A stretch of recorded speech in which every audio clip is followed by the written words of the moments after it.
আজকে রান্না করব বেগুন দিয়ে রুই মাছ।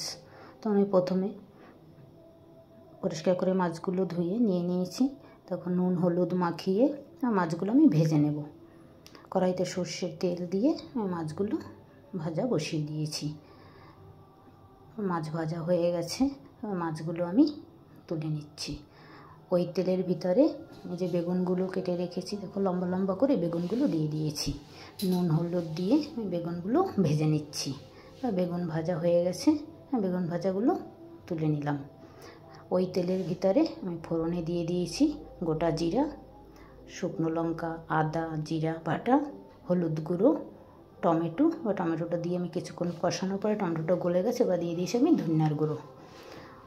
একটু নেড়ে চেড়ে দিয়ে দিয়েছি জল অল্প। এবার মাছগুলো দিয়ে আর একটু নেড়ে চেড়ে স্বাদ মতো নুন আর যে ভেজে রেখেছি বেগুনগুলো ওগুলো দিয়ে দিয়েছি, পরিমাণ মতো জল। এবার দিয়ে আমি ঢাকা দিয়ে দিয়েছি। ঢাকা তুলে তারপর কিছুক্ষণ রান্নার পর ঢাকাটা তুলে দিয়েছি। গরম মশলা ধনিয়া পাতা দিয়ে বেগুন দিয়ে রুই মাছের ঝোল রেডি। তোমাদের যদি ভিডিওটি ভালো লাগে তোমরা একবার বাড়িতে ট্রাই করে দেখো।